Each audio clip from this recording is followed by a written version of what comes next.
Desarrollamos en esta oportunidad la escala de impulsividad de Barra. Bueno, por allá acerquémonos un poco a la prueba a partir de la ficha técnica. La ficha técnica por lo general en las pruebas nos dan pautas globales sobre la característica, muy generales de la misma. Entre ellas nos da su nombre, ya lo habíamos mencionado, el autor. Esta prueba que estamos acá es una adaptación, por cierto. Por lo general las pruebas, sus orígenes son norteamericanas o no latinas y después se adaptan al contexto latino, al contexto castellano, al contexto español, etc. Entonces, por allá va, ¿no?, la adaptación que se ha hecho a través de otros investigadores, como en este caso Ana María Silva. Bueno, ¿qué es lo que evalúa? Y eso es muy importante saberlo, ¿no? Evalúa impulsividad como rasgo. Eso es muy importante saberlo, ¿no? Es decir, hay pruebas que nos ayudan a discriminar si lo que estamos evaluando es rasgo o es estado, entendiendo estado como una, si lo vemos desde este punto de vista, es una reacción precipitada, circunstancial, momentánea, pero no es un rasgo permanente, característico, que perfila, que caracteriza y que lo diferencia de otras personas de nuestro evaluado. Y es eso lo que por acá es bueno tomar ya en cuenta. Vamos a evaluar la impulsividad como rasgo de personalidad que es frecuente, es una de las características, ¿no?, que lo singulariza a mi evaluado, a la persona en la cual estoy interviniendo, pero también, por un lado, es eso, y por el otro, multidimensional. ¿Eso qué quiere decir? Que no solamente nos vamos a quedar con una valoración global de la persona, de la impulsividad, que eso se asocia al puntaje general de la misma, sino que también vamos a ver subescalas, como cuáles, ¿no? Un poquito por acá me adelanto, vamos a discriminar una impulsividad cognitiva, una impulsividad motora y una impulsividad no planeada, que son aquellas las que por acá vamos a tomar en cuenta a partir de los resultados que obtengamos de esta. Bueno, entonces tomemos en cuenta el concepto rasgo y el concepto impulsividad, el concepto rasgo y el concepto multidimensional en personas iguales o mayores a 16 años. Bien. Mencionábamos que esta prueba tiene ese rango de edad hasta 68. Ahora hemos hablado en su momento también de una prueba que evalúa impulsividad, que es las formas idénticas revisado, ¿no?, que evalúa de chicos de 9 años hasta 12 y de 16, ¿no?, en adelante.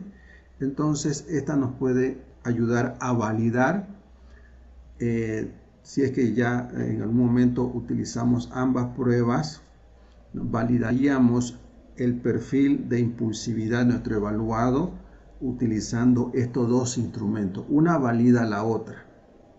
Eso es muy importante también para la hora de la selección de pruebas en relación a lo que deseamos evaluar. Bien, por ese lado. Son 30 ítems. Vamos a ver por acá en el cuestionario.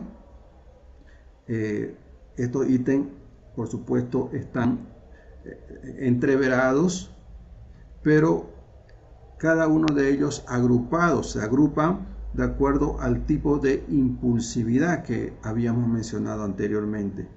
Bien, eso también lo vamos a ver luego. Son 30 ítems. Bien, eso por allá. Acá traigo a colación la idea siguiente. Estos tipos de cuestionarios se prestan a que mi evaluado marque el tipo de respuesta que vemos por acá a favor, ¿no? Por ejemplo, planifico mis tareas con cuidado.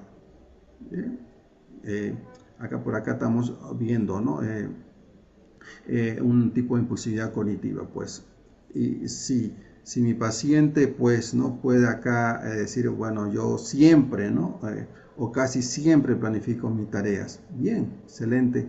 Okay, pero hay algunas preguntas que lo vamos a anunciar así rápidamente más adelante, que su puntuación es inversa, ¿no? Es decir que acá, por ejemplo, planifico mis tareas con cuidado, puede ser que sea siempre o casi siempre, pero la puntuación no va a ser correlativa, sino inversa con el fin de un poquito para ver sesgos también, ¿no? Ok, acá lo que quiero yo subrayar con esto es que es conveniente contar con suficiente información del contexto. El contexto me va a ayudar a que yo, al examinar respuesta por respuesta, que no va a ser el caso por supuesto, ¿no? Sino que el software nos lo ordena cuáles, nos distribuye las puntuaciones y nos da una valoración general de acuerdo a la subescala, etc. Pero nos orienta, ¿no?, que el tipo de elevación que haya en estos tipos de subescalas esté, ¿no?, lo más adecuado y lo más esperable, que esté asociado al contexto problemático por la cual esta persona se encuentra en este contexto de evaluación, en la cual mi persona es la que está evaluándole. Entonces, una vez sabiendo el contexto, pues fácil me hará consultarle al evaluado. Usted dice por acá, planifico mi tarea con cuidado. Dice siempre o casi siempre, ¿no?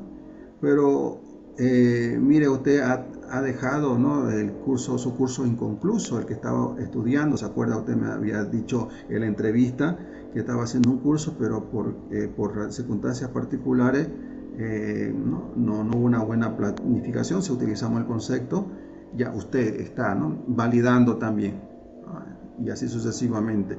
Por eso es previo conocer el contexto para que al final tengamos bastante información y valorar de manera cercana a la realidad los resultados que encontremos por acá o que obtengamos. Bien, son 30 ítems, decíamos, se aplica de manera individual o colectiva, la duración entre 15 a 20 minutos.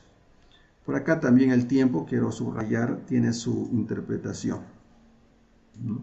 Hay personas que, bueno, acá la pregunta que nos haríamos es ¿por qué, no?, entre 15 a 20 minutos y no menos y no más, ¿no? Esa es una pregunta que es bueno un poquito, ¿no?, tomarla en cuenta.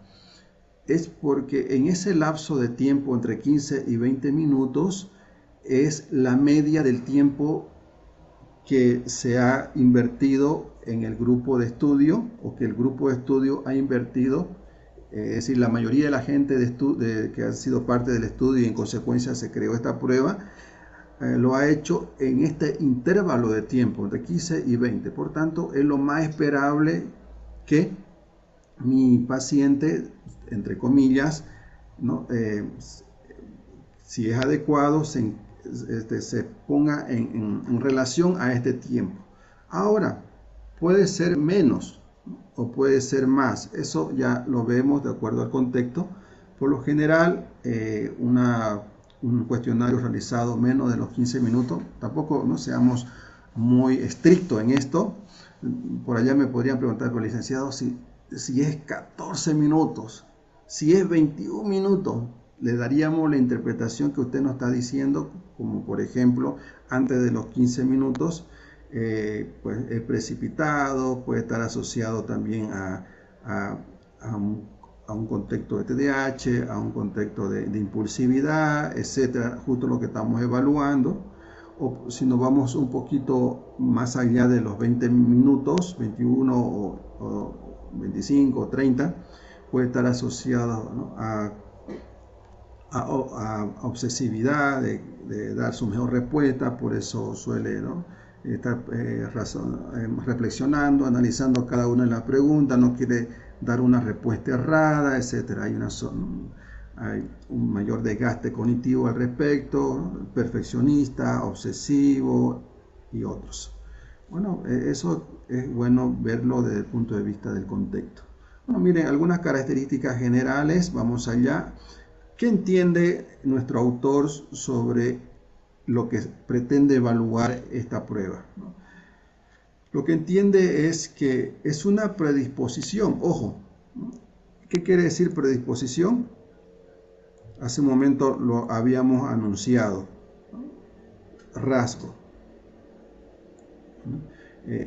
Entonces es un rasgo, y el rasgo lo lleva la persona en los contextos diversos en los cuales se encuentra, en el trabajo, con la familia, con los amigos y en otros contextos que esté. Entonces es un rasgo que lleva a la persona a reaccionar, que le induce a la persona a reaccionar de manera precipitada, dejando de lado las consecuencias que pueda venir a partir de sus actos. Deja de lado las consecuencias, ¿no?, que puedan resultar de su reacción. Bien, eso es muy importante, por tanto, ¿no?, subrayar una predisposición a reaccionar de forma rápida y no planificada ante estímulos internos o externos, sin considerar las consecuencias. Bien, eso por allá.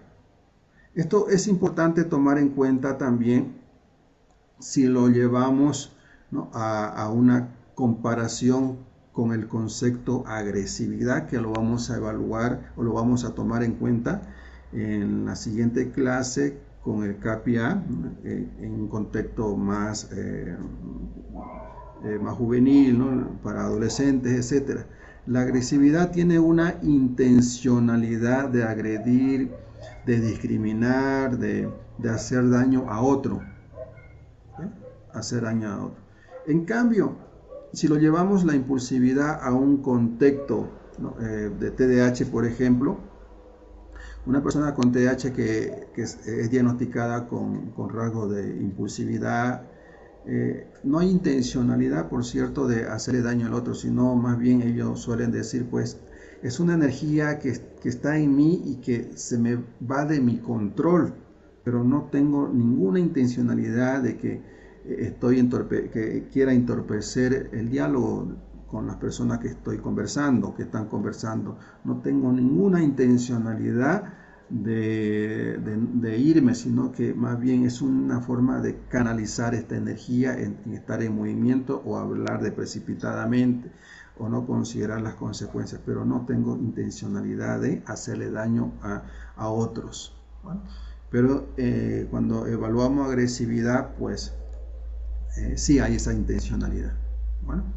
Bueno, y además es bueno tomar en cuenta por acá que una prueba se elige de acuerdo a la situación que queremos evaluar.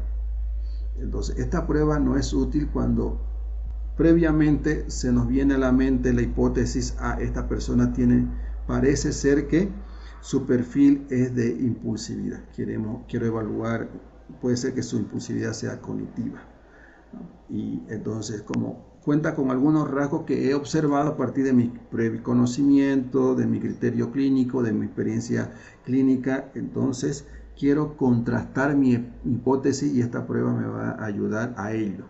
Entonces, una vez teniendo ese criterio, esta prueba va a ser útil, ¿no? Y no dejar de lado, ¿no? Es una impulsividad y sin hacer un previo análisis, y a veces esta prueba puede recolectar información y que no nos dé de mucha utilidad la información, porque no la hemos utilizado en una persona que previamente la hayamos seleccionado bajo criterios más cercanos a lo que esta prueba, ¿no?, evalúa. Así que eso es bueno tomar en cuenta. A ver, analicemos sus subescalas.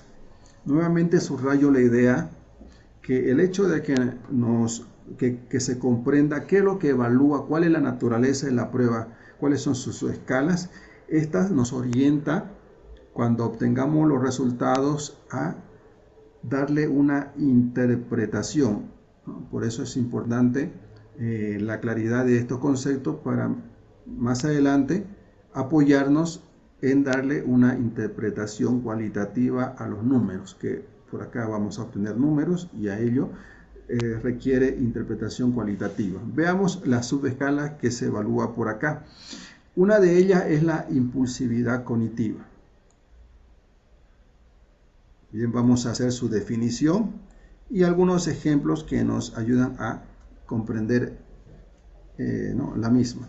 Bueno, cuando estamos hablando de impulsividad cognitiva, pues estamos hablando de que la persona se deja llevar, ¿no? Sus ideas dominan, ¿no? Sus reacciones, por tanto, responde precipitadamente ante ciertas circunstancias, pero el motor que le induce a ello son sus ideas, ¿no? Se refiere a la rapidez en el tema de decisiones y la dificultad para mantener la atención o concentración por periodos prolongados, que su contenido se da más en el contexto cognitivo. Por allá estaríamos pensando ideas, estaríamos pensando en atención, ¿no? Como estos ejemplos nos los explican. Me concentro con facilidad. Bueno, por acá estas preguntas es una simulación, por supuesto. Si nos vamos a las preguntas o a las afirmaciones de los 30 ítems, son afirmaciones, ¿no? Y por lo general son afirmaciones en positivo. Si nos vamos por allá a verlas, ¿no? Planifico mi tarea con cuidado. Hago las cosas sin pensarlas, ¿no? Casi nunca me tomo las cosas a pecho. Mis pensamientos pueden tener gran velocidad y así sucesivamente, ¿no? Son afirmaciones.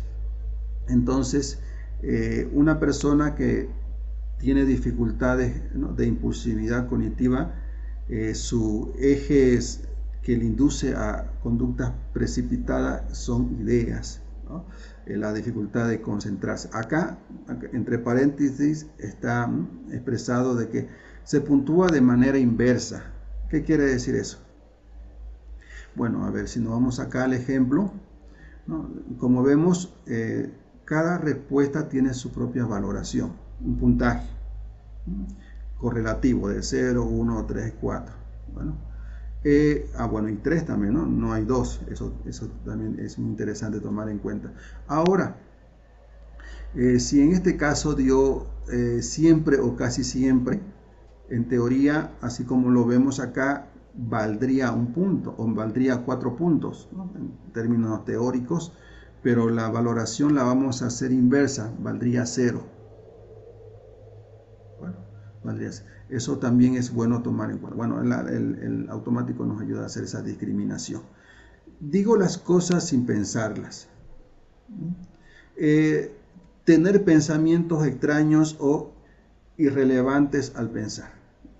Entonces, son ideas, ¿no? motoras, son ideas precipitadas que le inducen a acciones. Por allá va la impulsividad cognitiva. Y por cierto, vamos a el ejemplo que tenemos a través del informe que hoy vamos a analizar. Justo la puntuación alta de este paciente da más en impulsividad cognitiva. Vamos a ampliar esta idea más adelante. Otro tipo de impulsividad que se evalúa por acá es la motora, que es la más frecuente, ¿no? La que se conoce más, ¿no? Hace alusión a actuar sin pensar. Y por acá están involucradas acciones concretas, acciones corporales. Entonces, por allá se va. Se asocia con una urgencia por la acción inmediata. Actúo impulsivamente, ¿no? Una persona que diga, pues, pienso muy rápido, mis ideas me dominan, se me vienen muchas ideas y no sé qué hacer con tantas. Bueno, ese decir nos lleva a pensar por allá, ¿no? Debe estar asociado a impulsividad cognitiva, pero por acá el discurso es otro, ¿no? Impulsividad motora, ¿no? Iniciado hago, ¿no? Suelo a veces correr, suelo mover las manos, a veces suelo expresar ¿no? palabras, etc. Entonces, está asociado a una impulsividad motora el decir. Hay que contrastar, hay que validar con información de otras fuentes. Se me hace difícil estar inquieto, ¿no? O estar quieto o por largos periodos de tiempo, ¿no? Ese es otro decir en este contexto. hago las cosas en el momento en que se me ocurre. Es interesante el decir, ¿no? El escuchar al paciente y ya darnos cuenta por dónde puede estar la problemática. Bueno, y por último, la impulsividad no planeada. Es decir, que mi paciente pues responde inmediatamente y la dificultad vendría a ser de que tiene pocos recursos para, bueno, posponer su reacción, ¿no? Y que esa reacción pues, ¿no? Tenga ecos futuros. Por acá lo decimos de esta manera, ¿no? Se caracteriza por una orientación hacia el presente, es decir, reacciona inmediatamente y por otro lado, por una falta de planificación para el futuro. Bien, eso que por supuesto puede estar relacionada, ¿no? con impulsividad cognitiva, con motora también, pero tomémoslo en cuenta que hace alusión a una reacción inmediata, ¿no? Pero también ¿no? dejando de lado la falta de planificación para el futuro, ¿no? Por acá a veces esto se utiliza mucho de manera inversa para hacer intervenciones, ¿no? Queremos desarrollar control en estudiante, yo lo estoy aplicando en un paciente adulto, ¿no? Que después le voy a contar la historia, ¿no? Entonces, al decirle, pues, mire, usted se va a dar un tiempo de reacción, después de 2 horas, usted va a reaccionar, después de 2 días va a reaccionar, después de 3 días le va a llamar, ¿no? Entonces, y esto pues para la persona con dificultades de impulsividad planeada, bueno, le causa pues frustración, descontrol, piensa que el tiempo que falta pues ya transcurrió y esta vez voy a tomar la acción, voy a hacer una acción que quiero hacer. Bueno, por allá va. En su decir vamos a escuchar, planifico mis tareas con cuidado. Por acá vamos a darle una valoración inversa, que el propio automático lo hace. Ahorro con regularidad, también puntuación inversa. Me interesa más el presente que el futuro. Bien, esos son algunos decir que por allá vamos a tomar en cuenta cuando hagamos un análisis de los resultados. Otras ideas importantes por acá tomar en cuenta es que la percepción del tiempo, ¿no? Que tiene mucha relación a lo que habíamos mencionado en una impulsividad no planeada. En una persona impulsiva, el tiempo, ¿cómo lo percibe? ¿No? Suele pasar el tiempo mental, es decir, pasa el tiempo rápidamente en su mente, ¿no? En una persona impulsiva. Los sujetos impulsivos tienden a sobreestimar el tiempo transcurrido. Por ejemplo, ¿no? Si se le pide esperar un tiempo específico antes de actuar, sentirán que ya ha pasado y actuarán antes de lo debido. ¿Bien?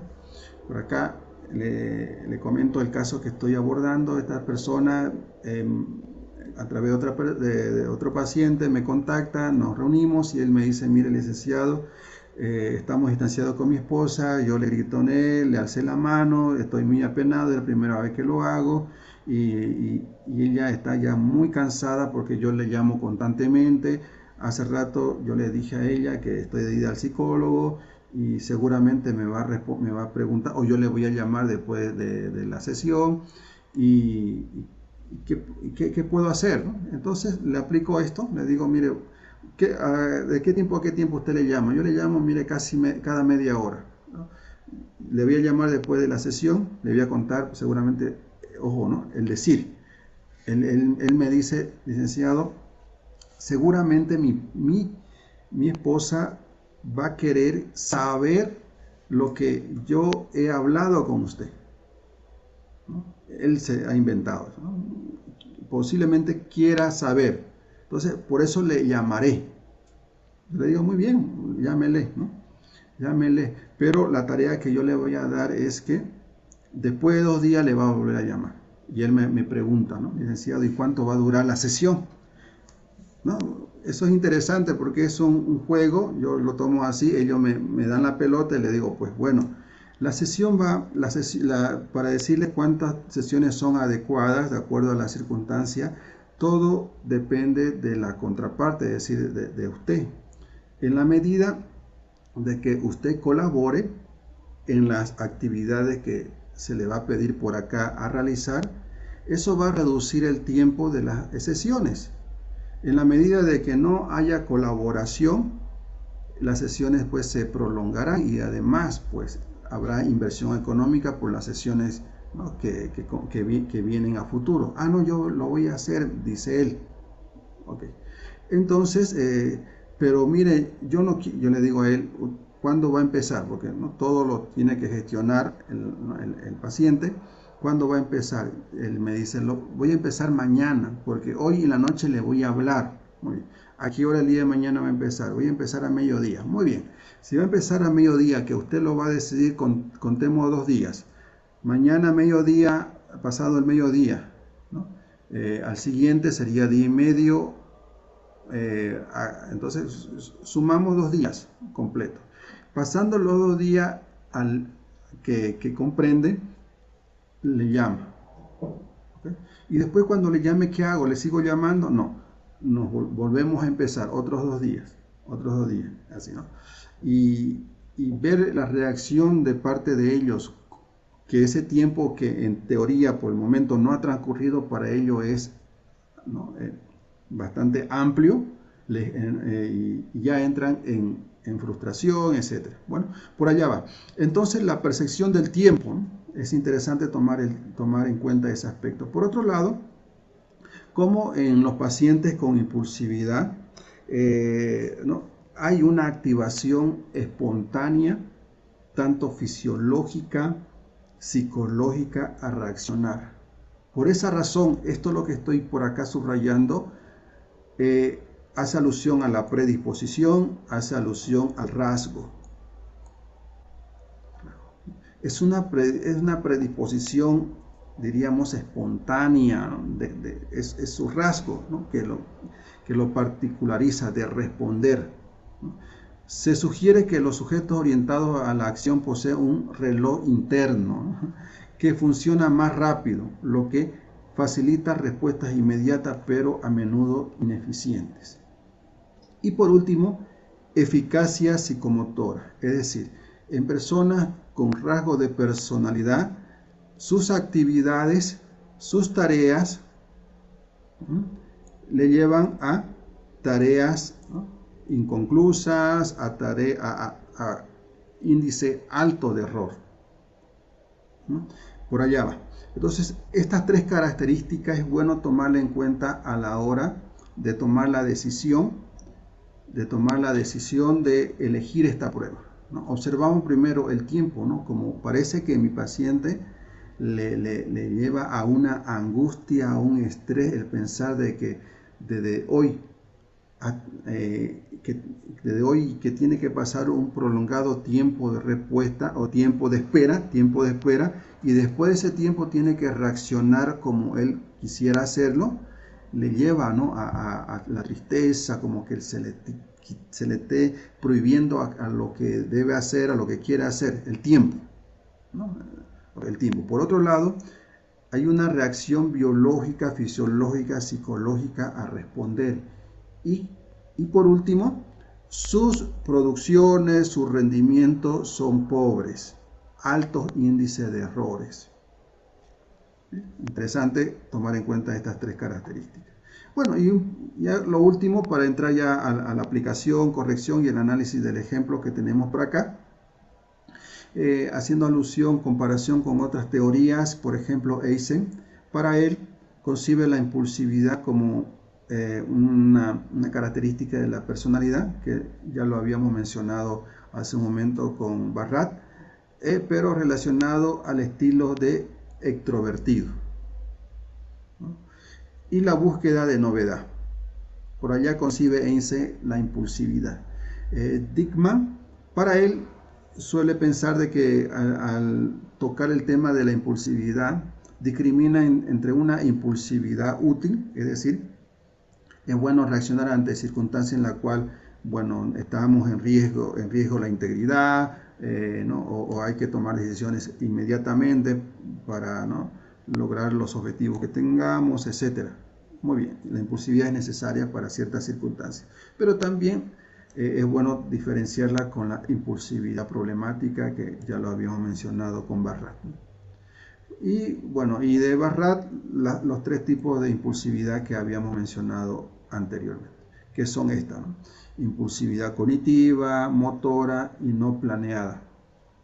Entonces, los ítems que hacen alusión a ellos son estos, ¿no? Bueno, esto para tomar en cuenta, ¿no? Y hacer el análisis en el caso de que hacemos informes, etcétera, nos ayuda a ampliar nuestra interpretación cualitativa. Bueno, y vámonos ahora a la aplicación. Hay una breve consigna, se le pide que nos resuelva este tipo de cuestionario con 30 ítems y que estas afirmaciones, pues, ¿no? Son acciones que toda persona hace en el día a día y lo que queremos es cómo usted la gestiona, ¿no? Por acá. Entonces hay una breve instrucción. Se le dice que tenemos 4 tipos de respuesta. De acuerdo a cada afirmación, usted tiene que dar una respuesta la más cercana a lo que frecuentemente hace. Por ejemplo, planifica sus tareas con cuidado, eso no lo hace nunca. A veces, ocasionalmente lo hace, a menudo o siempre. Entonces, ese tipo de respuesta es la que por acá se obtendrá. Y así ¿no? Seguimos hasta el final. Vamos a obtener un protocolo de esta manera llenado. Y bueno, ¿no? Y luego estas puntuaciones que son por acá, las puntuaciones que nos indica al final, estas son las que obtenemos del automático, que luego lo vamos a ver, ¿no? Por tanto, ese es el procedimiento, es bastante, ¿no? Práctico, no complejo en la aplicación. Bien, la consigna uno la puede adaptar al contexto, ¿no? Vamos a realizar un cuestionario en la que las afirmaciones que usted leerá una tras otra, que son 30, son actividades que toda persona hace. En este caso queremos saber cómo usted realiza, ¿no? Qué caracteriza a cada una de estas acciones, a partir de los 4 tipos de respuestas que encontramos por acá. Bueno, al final obtenemos este cuestionario lleno y este cuestionario lo llevamos a nuestro automático. Por acá está. Pasamos las respuestas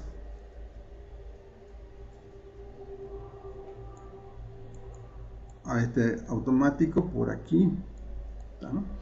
Y observemos el tipo de respuesta o cómo vamos a trasladar, ¿no? En el cuestionario pues encontramos cuadritos con respuesta, ¿no? Algunos colocan un aspa, una X, etcétera. Bueno, y traspasamos esa respuesta por acá y solamente marcamos un punto, ¿no? Como observan por aquí, un punto. Esta es copia fiel de la hoja de respuesta que hace un momento le acabo de mostrar.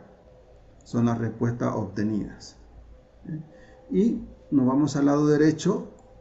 Nos da una puntuación en cuanto a la impulsividad cognitiva.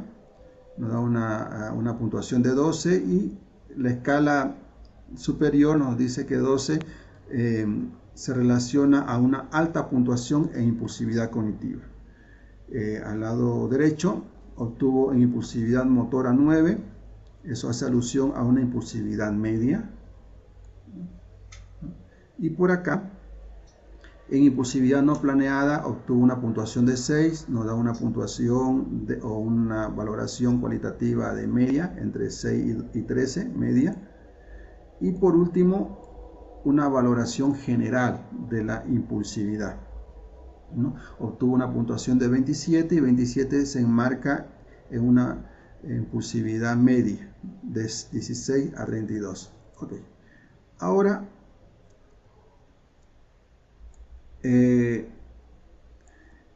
la pregunta que nos haríamos por aquí, ¿por dónde empezar una interpretación a partir de este tipo de estructura de cómo se valora, se califica esta prueba?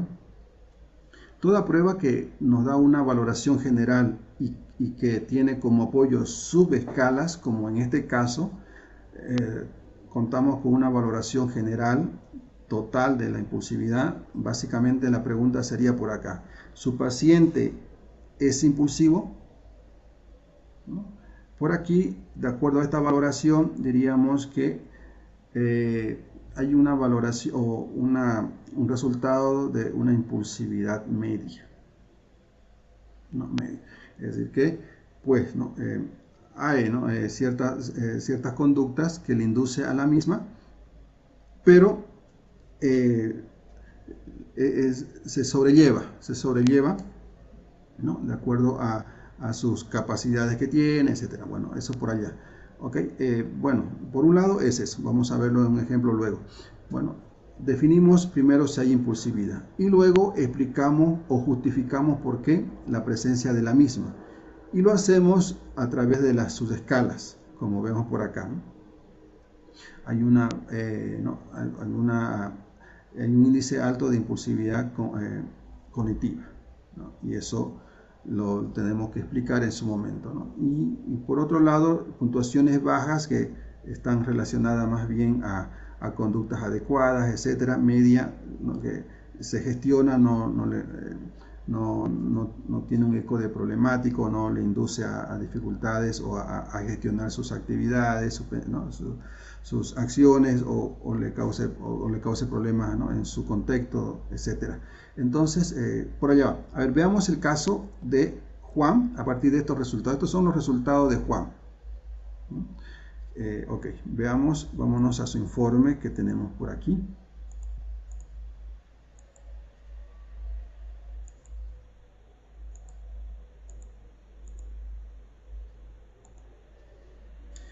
Juan, bueno, una persona de 32 años, la fecha de evaluación y la demanda.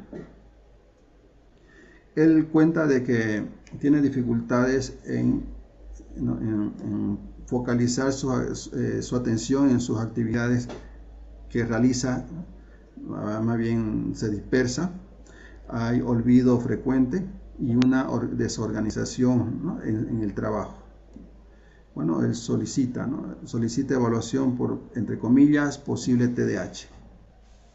Por tanto, él dice: estoy leyendo un informe, por ejemplo, pero en medio del primer párrafo ya estoy pensando en otra cosa o revisando el celular. Entonces le induce a este tipo de gestionar sus impulsos en un contexto laboral, de concentración, etc. Entonces se le aplicó esta prueba. Bueno, hay otros antecedentes que también es importante tomar en cuenta. Por allá, ¿no? Desde la adolescencia mostró baja tolerancia al aburrimiento, necesidad constante de estímulos nuevos, dificultades para terminar lo que empieza, ¿no? Falta de atención sostenida, olvido, dificultad para organizar sus ideas en entornos laborales. Y bueno, la prueba, como le comento, se aplicó la de Barrar, tiene 30 ítems, evalúa lo que es impulsividad motora, cognitiva, no planificada y nos da un índice general de impulsividad. Y estos son los resultados que hace un momento le mostraba. En cognitiva sacó 12, en motora 9, en no planificada 6 y una puntuación total de 27. Bueno, estos resultados lo hemos extraído de allá del automático y luego hacemos una valoración presuntiva, que por supuesto una prueba no agota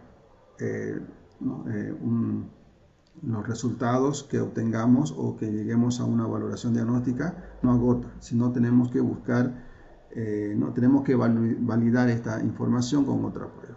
Bueno, pero en este contexto nos sirve para ver cómo manejar los resultados de la misma. Bueno, a ver, a partir de estos resultados le vamos a dar una valoración, sin duda alguna, que tenemos que basarnos en criterios, ¿no? Que es el DSM-5. Bueno, se ha observado en los resultados de Juan que tiene un alto índice de impulsividad cognitiva. Ahora, justifiquemos. ¿Por qué quiere decir impulsividad cognitiva? En su decir de Juan ya está la explicación, ¿no? Por allá. tiene dificultades en mantener la atención, de sostener el pensamiento focalizado, evita distracciones internas, ¿no? Pero es una sobrecarga de tratar de evitar, de distraerse de un estímulo del otro, de fijarse en el teléfono, etc. Entonces hemos justificado la puntuación a partir del decir, del contexto de lo que habíamos recolectado en la entrevista. Entonces hemos empezado por ¿dónde? ¿No? La interpretación, hemos empezado por el puntaje general, ¿cierto? Bueno, en este caso, por el puntaje alto de impulsividad cognitiva, ¿no?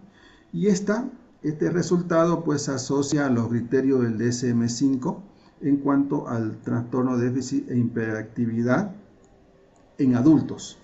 Ojo, en adultos.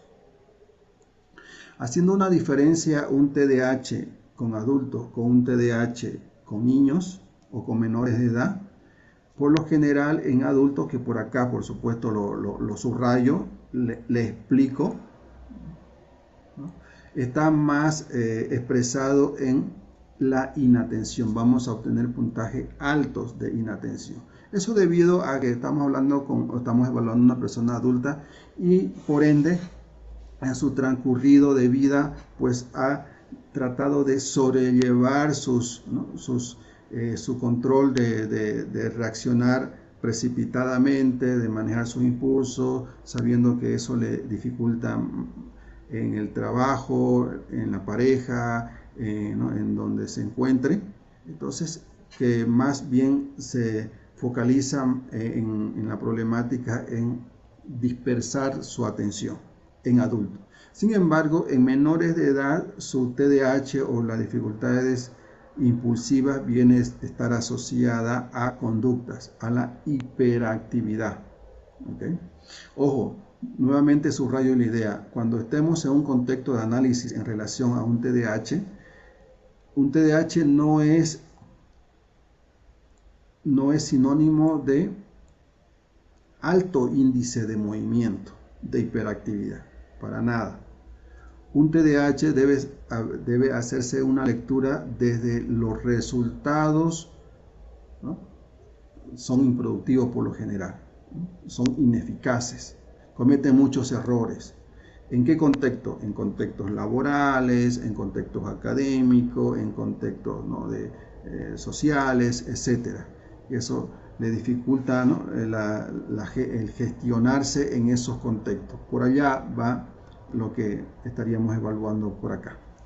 Bien, entonces en el caso de Juan, los criterios, los resultados que hemos obtenido en esta prueba se asocian mucho a un TDAH sustentado en los criterios del DSM-5, ¿no? En cuanto al predominio de inatención. Además, por acá es bueno tomar en cuenta, ¿no? En el DSM-5, ¿no? Nos da esa flexibilidad en el análisis de que un TDAH puede estar parcializado, es decir, puede haber un TDAH con predominio en inatención, ¿cierto? Como también un TDAH con predominio en hiperactividad. Sin embargo, en el CIE-11 es más cerrado. Allá tiene que haber como mínimo un síntoma de impulsividad y 4 o 5 síntomas de inatención para llegar a una valoración diagnóstica de TDAH. Sin embargo, el DSM-5 nos lleva a la prevalencia de uno de los dos. Bueno, dentro de estos criterios se identifican síntomas como la facilidad de distraerse por pensamiento irrelevante. Esto ya es el decir del DSM-5, que congenia perfectamente con el decir de Juan y que la prueba ha identificado. En adultos, a diferencia de los niños, la impulsividad suele presentarse de manera cognitiva más que conductual. En adultos, ¿cierto? A diferencia de los niños. El niño es más conductual y en adulto es más cognitiva. Por lo que es común encontrar casos en escasa hiperactividad externa, ¿no? Pero con pensamiento acelerado, desorganización mental y cambio constante de foco atencional. Este patrón refleja en la elevada puntuación en la subescala cognitiva, lo que ya habíamos subrayado anteriormente, y en niveles adecuados esperables, ¿no?, en las otras escalas, como es motora y no planificada, ¿no? Respaldada clínicamente, respalda esta información, ¿no?, desde un punto de vista, ¿no?, presuntivo, con prevalencia en inatención, como lo establece el DSM-5. Bueno, y en base a estos hallazgos, como consecuencia de nuestra investigación, de nuestro análisis, bueno, le damos algunas recomendaciones, eso ya dependiendo de la situación, ¿no? Y de esta manera, pues, ¿no?, hemos llevado a cabo, ¿no?, cómo manejar la información de estos resultados, y para ir concluyendo, quedarnos con lo siguiente. ¿Para qué contextos clínicos nos sirve los resultados que obtengamos en esta prueba? Por ejemplo, ¿no?, en impulsividad cognitiva, bueno, puede sernos útil para contextos de TDAH, para problemas de entendimiento de la realidad, por allá va. Los resultados de una impulsividad motora nos lleva a argumentar, ampliar nuestro criterio en contextos de agresividad, de una persona violenta, de adicción, de perfil de personalidad como borderline por acá, trastornos de conductas alimentarias. Y en el caso de los resultados que obtengamos en impulsividad no planificada, en contexto de antisocial, maniático, bipolar tipo 1 y suicida, ¿no? Es interesante, ¿no?, tomar en cuenta aquello. Bien, y nuevamente agradecerles